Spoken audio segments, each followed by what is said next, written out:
देखिए, पहली बात तो वीरेंद्र सचदेवा कोई मुख्यमंत्री नहीं है और मंत्री नहीं है।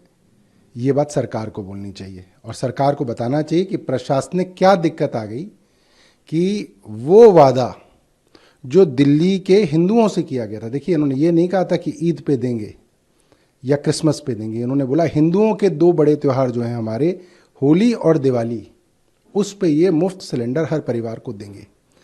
क्या इनकी पार्टी को ये भी नहीं पता कि होली कब आएगी, दिवाली कब आएगी, 8 मार्च कब आएगी? इन्होंने दिल्ली के हिंदुओं को धोखा दिया है और इन्होंने होली के त्यौहार पे हिंदुओं को बेवकूफ़ बनाया है। जी, तो अभी जो चल रहा है जामा मस्जिद जो संभल की है उसे और वहाँ की 10 मस्जिदों को ढका जाना है, क्योंकि होली और जो जुमे की नमाज है उसका टकराव हो रहा है और प्रशासन को डर है कि कहीं कुछ टकराव की स्थिति उत्पन्न हो जाए, तो मस्जिदों को ढकने का आदेश जारी किया गया। देखिए, ऐसे मैं कई मुसलमानों को जानता हूँ जो होली खेलते हैं और ऐसे में बहुत सारे हिंदुओं को जानता हूँ जो ईद मनाते हैं मुसलमानों के साथ, क्रिसमस भी मनाते हैं ईसाइयों के साथ।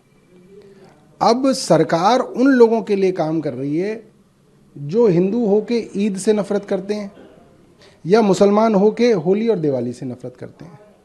सरकारों को इस तरीके के नफरत फैलाने वाले और नफरत करने वालों की चिंता कम करनी चाहिए और जो पुलिस का डंडा है उससे मजबूती से इस तरीके के नफरत फैलाने वाले लोगों से निपटना चाहिए। सरकार को ऐसे लोगों के सामने जो सरेंडर करा जा रहा है वो दुर्भाग्यपूर्ण है। अभी इतिहास को लेकर कुछ सवाल खड़े हो रहे हैं। संभल जो बीते दिनों में देखा टकराव की स्थिति में था, योगी आदित्यनाथ ने कहा है कि ये संभल में 5000 साल पुराना हिंदुओं का इतिहास है। संभल में ही जो कहा जा रहा है कि कल्कि अवतार होगा विष्णु का, वो भी वहीं पे होना है। तो संभल की पहचान अभी कुछ और है, लेकिन असली पहचान कुछ और है।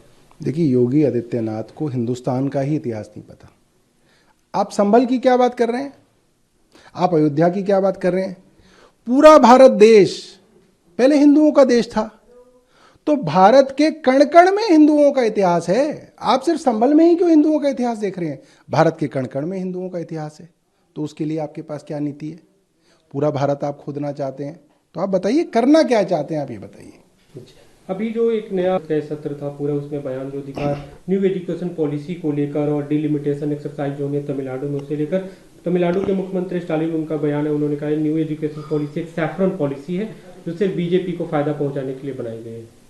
देखिए, ये बड़ा दुर्भाग्य है कि केंद्र सरकार जो भी कदम उठा रही है सिर्फ और सिर्फ अपनी राजनीति को आगे बढ़ाने के लिए इसको किया जा रहा है।